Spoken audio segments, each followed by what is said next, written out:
Identity is not something you build.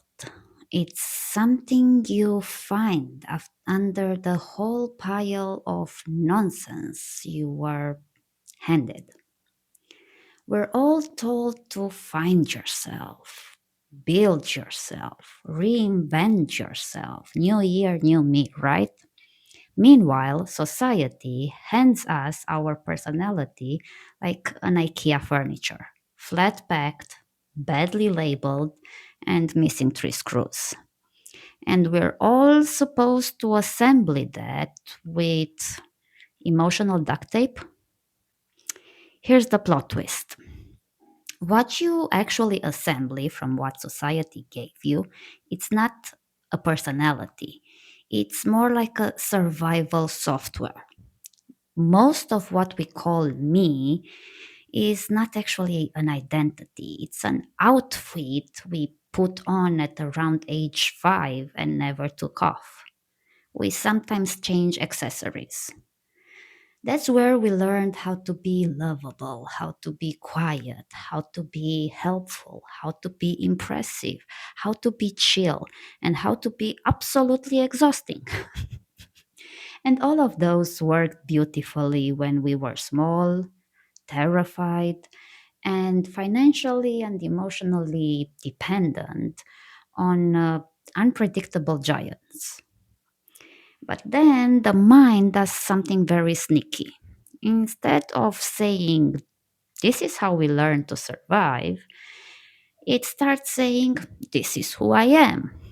And voila, your survival strategy became your personality. Now, individuation, it's not about becoming something higher, more spiritual, more special. It's basically just realizing, oops, I've been wearing my security blanket and calling it a self. So, in today's episode, we're not talking about leveling up, we're talking about taking off all the layers so we can actually finally breathe as ourselves again.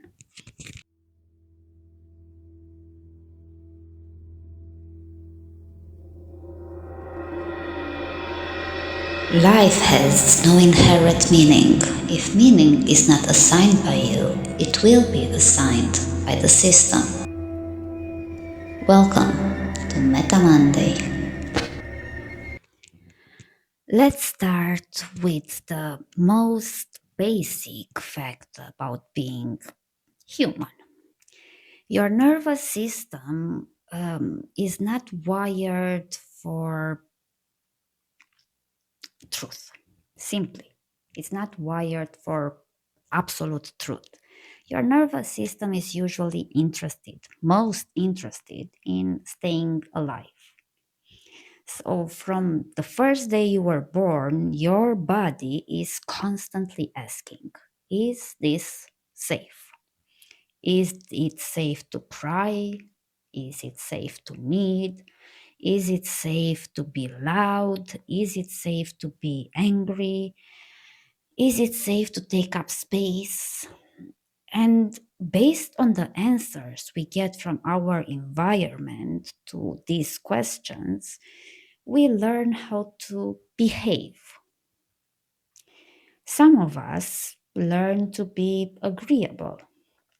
Some of us learn to be funny. Some of us learn to be quiet. Some of us learn to be completely invisible. Some of us learn to be overly dramatic.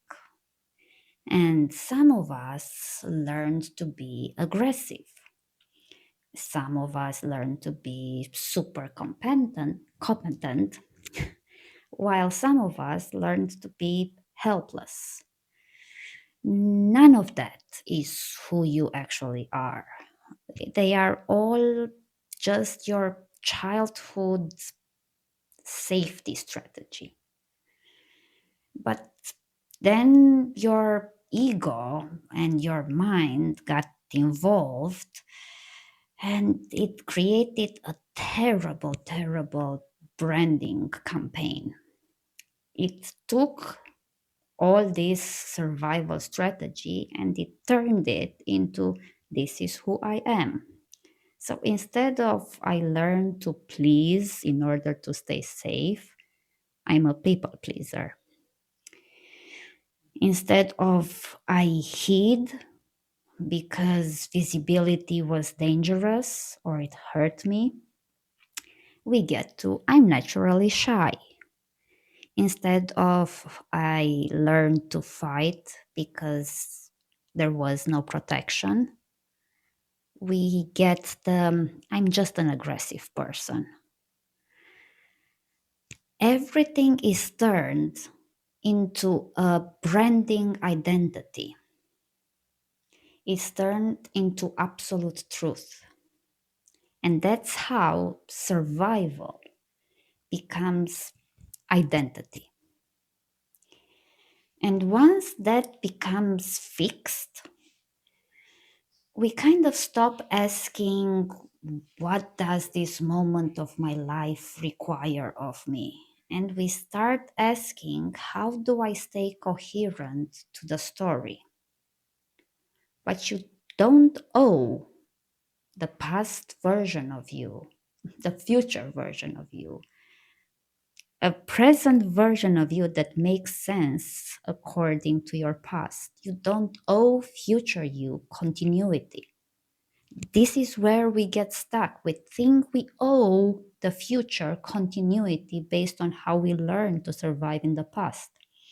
And we're no longer reacting to life, we're no longer responding to life, we're defending an old story, which is why individuation, in the real sense, it's simply loosening that story.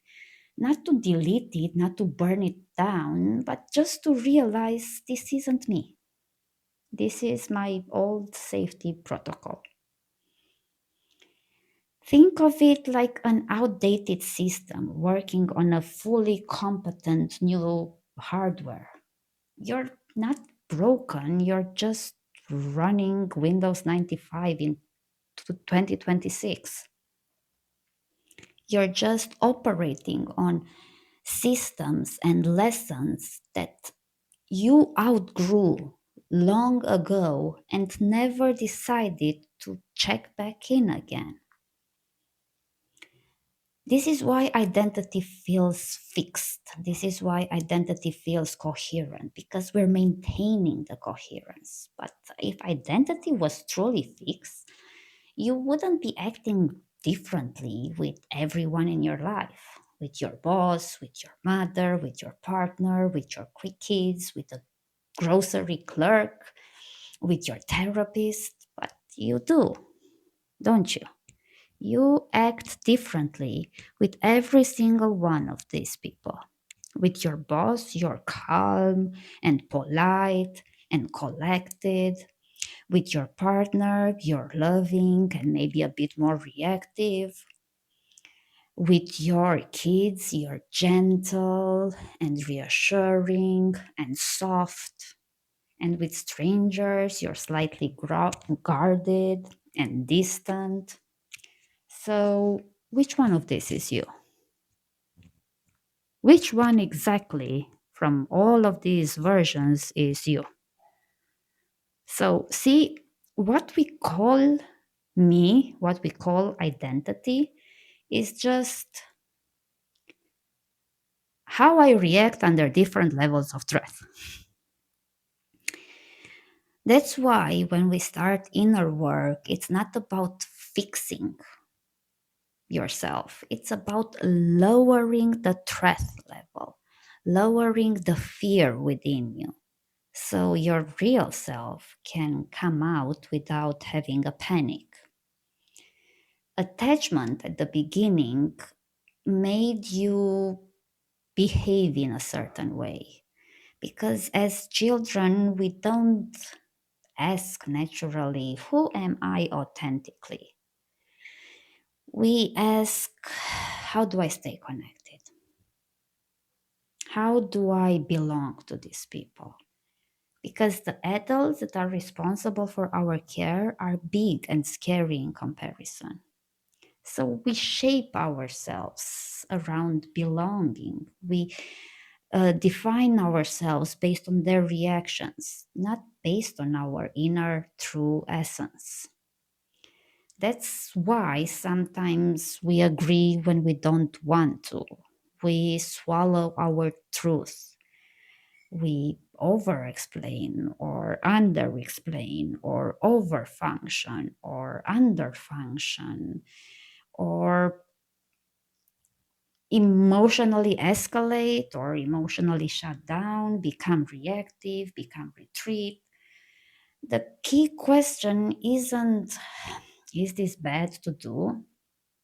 The real question is more in terms of, is this what I actually want? Or am I following a script in order to avoid losing a connection? If it's the second, that's not your identity. That's your fear of losing attachment. Your essence, yourself, your true identity shows up in solitude. That's the truth. And it's not in the romantic solitude when you sit alone and listen to music and pretend to meditate. I mean, in that real long time aloneness where there's no audience, there's no performance, there's absolutely no proving anything to anyone. It's just you, yourself. And then you can start noticing, what do you naturally gravitate towards? It can be creativity in many different forms, movement, it can be silence, it can be writing, it can be pure chaos, it can be play, it can be order, can be reading, it can be curiosity. That draw, that pull is not your background, it's not your trauma, that's your vitality, that's you. So for next week, until the next episode, you can maybe try this exercise. In column A, you write, what do I do to feel safe? It can go please, withdraw, over explain, control, perform, rescue, numb. These are just a few examples. And then you write column B. And there you write, what makes me feel alive? Speaking my truth, creating something, moving, going on adventure, resting, laughing, making other laughs, exploring, reading. When column A dominates in your life, you're doing mostly that, you're living in survival mode. When B exists and A relaxes, you start living as yourself. Now, your mind will fight this. Your brain would rather rewrite the whole reality than admit that column A is wrong, that your cursive identity, how you learn to survive till now, is wrong. It's way easier for your ego to say all people are the same, people are just difficult, than to admit I'm running on an old pattern. But when you constantly expose yourself to column B, your ego doesn't die. It just gets more and more exposed to a new habit, a new system.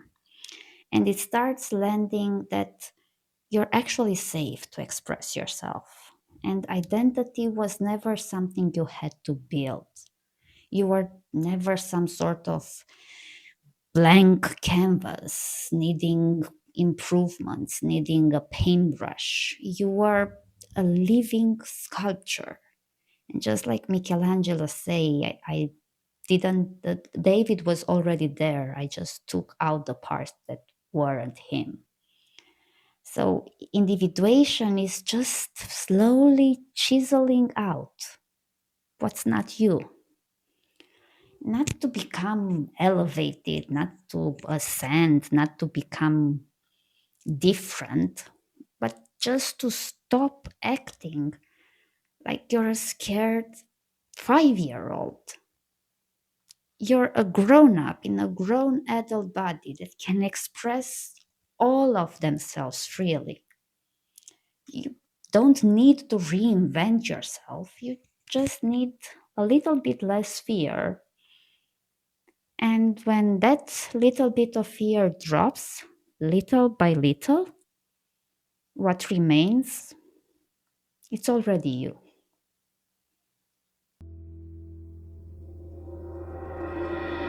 Thank you for watching this episode of Meta Monday. If you enjoyed this content, don't forget to subscribe.